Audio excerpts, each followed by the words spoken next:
When my mom introduced us to people, she always said, "This is Cassidy, our little doctor in the making." If I was there, I became, and this is her sister. No name, no details, just a blurry figure on the side. At first I thought I was imagining it. Maybe I was being dramatic. But then came Cassidy's high school graduation, summer of 2019, Charleston, South Carolina. Everyone showed up in floral dresses and camera-ready grins. My name wasn't even on the custom cake. And when my mom gave her speech in front of all our relatives, she said, "To my brightest light." I was standing right beside the buffet table. Eventually, I stopped pushing back. I stopped asking why they never shared my art school scholarship on Facebook. Why they never drove up to Asheville to see my student exhibits. Why I didn't make the holiday cards anymore. I still remember the Christmas card from 2021. They wore matching green sweaters. Even the cat had a little one. Where I used to be, it was Cassidy, centered, holding the cat. My parents flanking her like they were posing for a magazine cover. They didn't crop me out. They restaged the entire shot. No one ever said I was cut off. But I learned that being erased doesn't take a scandal. It just takes silence. Polite indifference. My name is Ren Holloway, and if you ask my mother, she has one daughter. Then, last Tuesday, I got an email. Not from my family. Of course not. It was from the University of Charleston's alumni office, Cassidy's college, not mine. Subject: You're invited. Class of 2025 commencement highlights. I nearly deleted it, but something caught my eye. Keynote speaker, major contributor, and tech angel. Identity, to be revealed. I clicked, scrolled past the balloons, the donations, the parking map, and then I saw it. A blurred-out silhouette, the caption read, "Keynote investor, CEO of one of the fastest-growing medtech startups in rural America." Unconfirmed, but heavily rumored to be me. My heart didn't know whether to race or stop. No one knew I was behind Riverstone Diagnostics. I built it in the shadows, under a different name, through silent funding rounds and low-profile clinical partnerships. I didn't want the spotlight.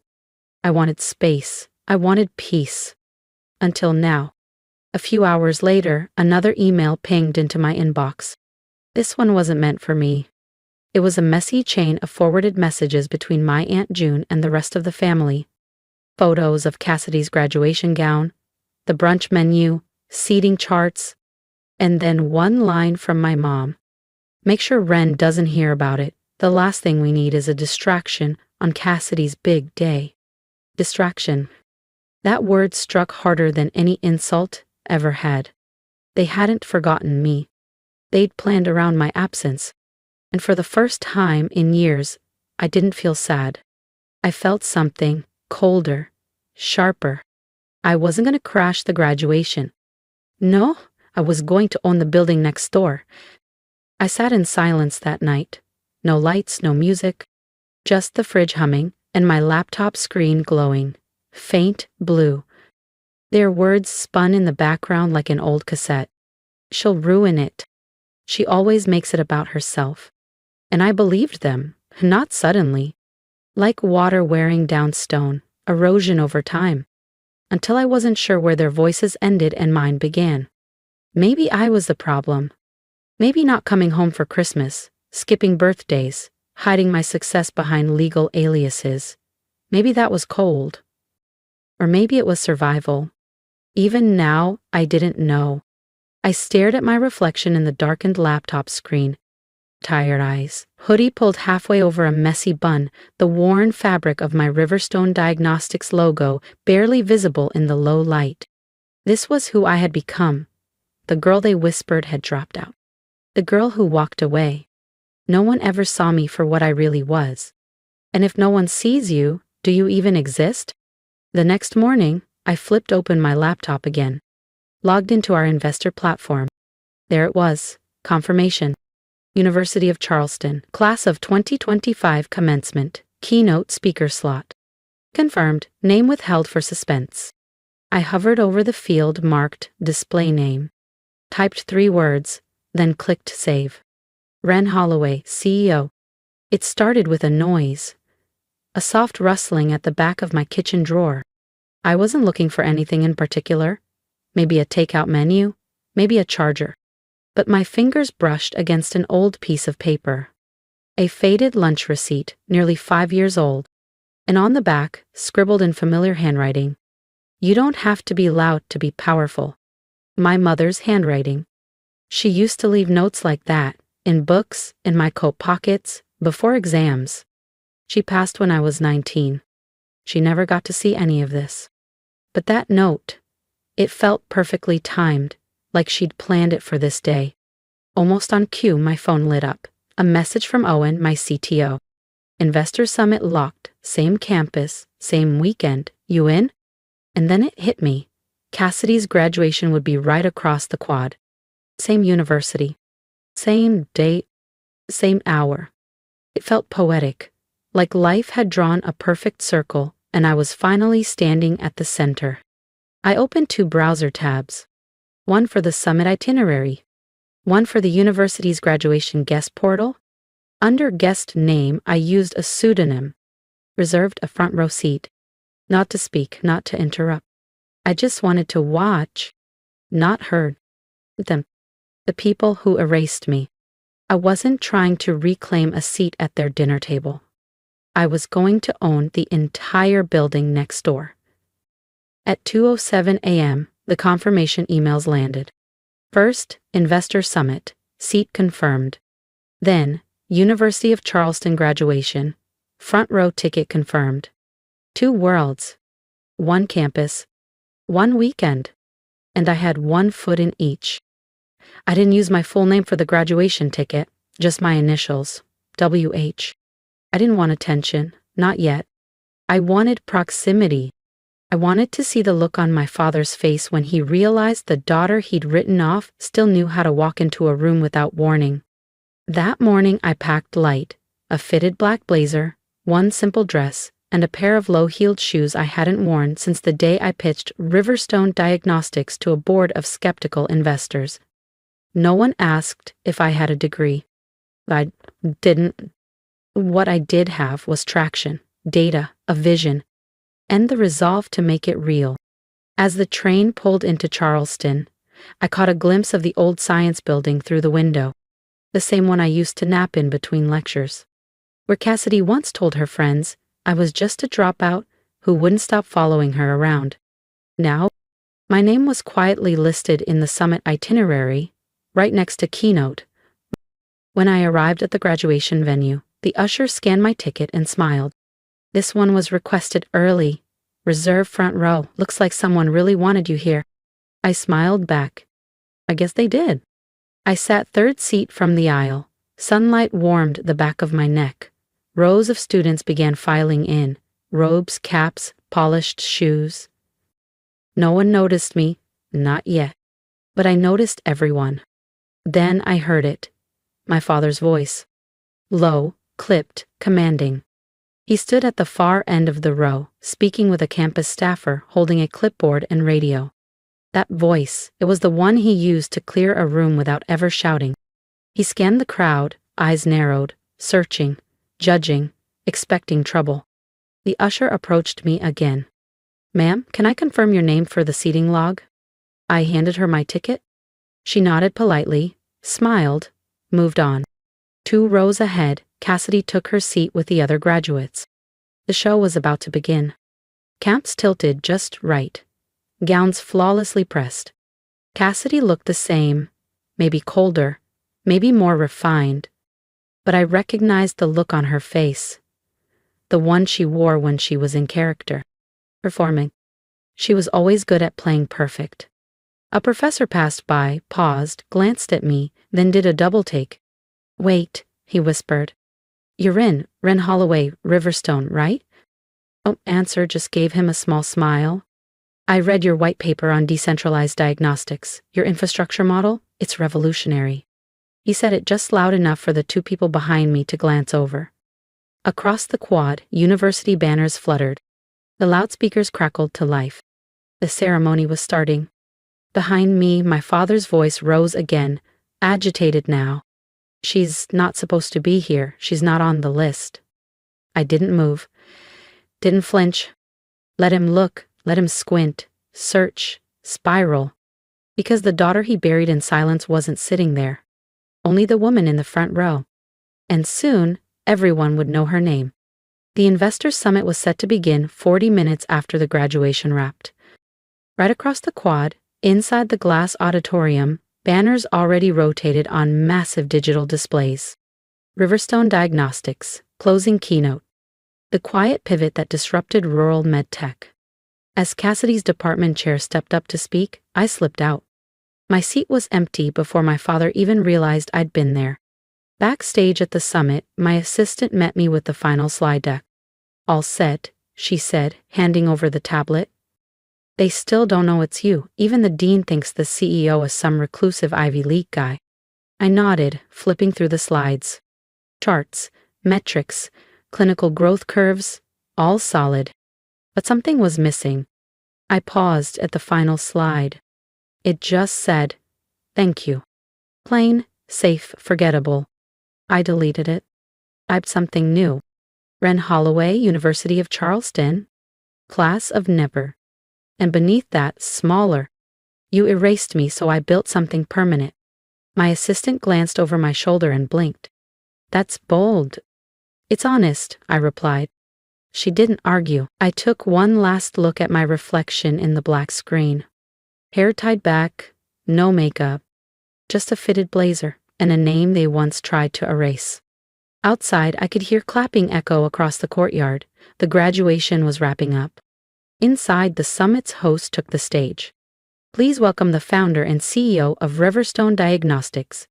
At that exact moment, as cameras flashed and heads turned, Cassidy's professor leaned toward her and whispered something. I stepped onto the stage. The lights weren't blinding, the stage didn't feel high, and for once, I didn't feel small. Projected behind me, bold, clean, undeniable. Ren Holloway, CEO, Riverstone Diagnostics. For a second, the room stayed quiet, not out of doubt, but realization. Whispers. Then phones. Then stunned silence. They had been quoting my models, my research, my data for years, and they had never known it was me. I took a breath. I built Riverstone because no one in my family believed I could finish anything.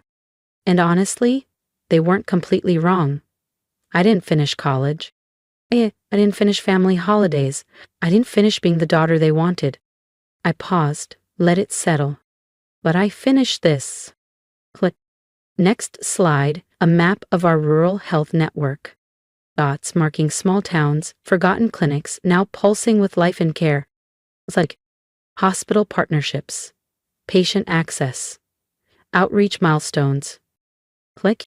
A grainy photo, me, 6 years ago, soldering parts in a dorm hallway. No lab, no funding, no recognition. I looked across the room, trustees, students, deans. In the third row, sitting beside a junior professor, I saw Cassidy's advisor. His eyes widened. He leaned toward her again. You didn't tell me she was your sister, he said, just loud enough for the mic to catch. Cassidy froze. The professor turned back to me, then said with a slight smile, Nice work, CEO. That was the moment. Not the ovation that followed. Not the cascade of messages from people who once ghosted me. That moment, the truth finally visible, was enough. It was that one line. From the one person Cassidy had always wanted approval from. The one moment she couldn't rehearse. The one sentence that didn't belong to her. I didn't look at her directly. I didn't need to. I knew she was watching. And I knew my father was somewhere behind her, teeth clenched, fists tight. But I didn't need to speak. Because the truth had already spoken. And this time, it had a microphone. I slipped out the back. No reporters, no photos.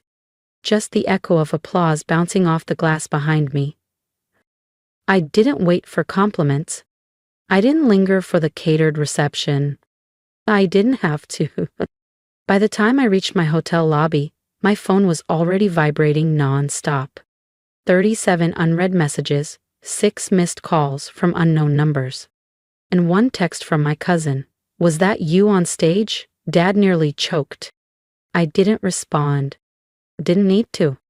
A clip of the moment had already gone viral. The line, "Nice work, CEO," was being replayed, subtweeted, captioned, and in every repost, there I was, alone at the podium, my name glowing behind me. The silence I'd carried for years finally answered.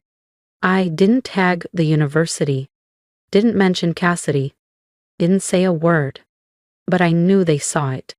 Because hours later, Cassidy's graduation photo vanished from my father's Facebook page, replaced with a quote about staying humble. Glass. Cassidy didn't tag anyone either. No thank you to my amazing family caption. Just one over-filtered photo. No smile, no context. I never returned their silence with noise. But they heard me. In the halls where my name was never spoken. In the rooms they never thought I'd re-enter. In whispers from professors, students, strangers, they said the name they buried. Ren Holloway. Not their mistake. Not their shame. Not their failure. Just a woman who stood tall and didn't look back. The Monday after the summit, my inbox lit up again. But not with VC firms or journalists. It was family. Not directly, of course. That would require accountability. These came wrapped in casual curiosity. A message from my second cousin. "Hey Ren, long time. Just saw the keynote. Wow. Any chance you're hiring interns this summer?" An email from my father's old college friend. "Greg mentioned you're doing something in healthcare. Our son just graduated. Would love to connect." And then the boldest one of all, a LinkedIn message from Cassidy's boyfriend. We'd met once. He barely made eye contact. "No. Didn't realize Riverstone was yours. Truly impressive. Let me know if you're ever building a legal team." No mention of Cassidy. No apology. Just acknowledgement. That they finally saw me. Just doors opening. The same ones they shut in my face over a decade ago. I didn't respond to most of the messages after the summit, but I forwarded one to my assistant. "Put this one on the not in this lifetime list." She replied with a thumbs up. And a smiling skull. The irony wasn't lost on me. They used to call me a dropout. Said I'd be lucky to keep a desk job. Now they were asking me for one.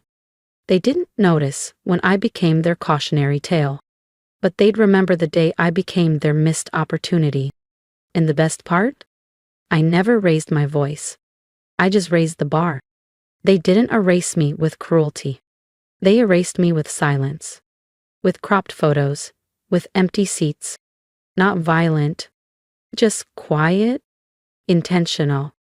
Until even I wondered if I had ever been there at all. And when I finally walked away, no fight, no final word, they acted relieved. Like the family had healed. So I let them believe that. Let them sit in rooms and say, "We haven't heard from Ren in years." As if I were a ghost. Not their daughter, not their sister. But the truth doesn't stay buried. Not when it builds something real. This time, they couldn't hide behind silence. My name was on the screens, on the banners, echoed in classrooms and conference halls. I never asked to be welcomed back. I just made sure, everywhere they turned, I was already there. Not as the failure they whispered about, but as the woman they now had to Google. I never went back to the house. Not when my father sent word through a cousin. Something about letting the past go. He didn't mean apology. He meant damage control. I wasn't interested. There was nothing for me there. Not the peeling wallpaper. Not the shelf where my awards used to be. Not even the garden my mother once loved, now bitter and dry. But I did return. Just not the way they hoped. I returned in hospitals using our tech. In classrooms quoting my research. In the mouths of people who once looked past me. They couldn't rewrite me. Couldn't reshape me. Couldn't claim me. And that was the final gift. They buried me in silence. So I came back with something louder. Ren Holloway, CEO, unforgettable. If you've ever felt invisible, cut out of family photos, left out of conversations, treated like a background character in your own story, then this is for you. I want to hear your story. Drop a comment below and tell me when you decided to stop waiting for permission and started writing your own legacy. You don't need anyone's approval to matter. You don't need to be loud to be powerful, and most of all, you don't need to go back to the people who buried you to prove that you've grown. Sometimes just becoming unforgettable is enough.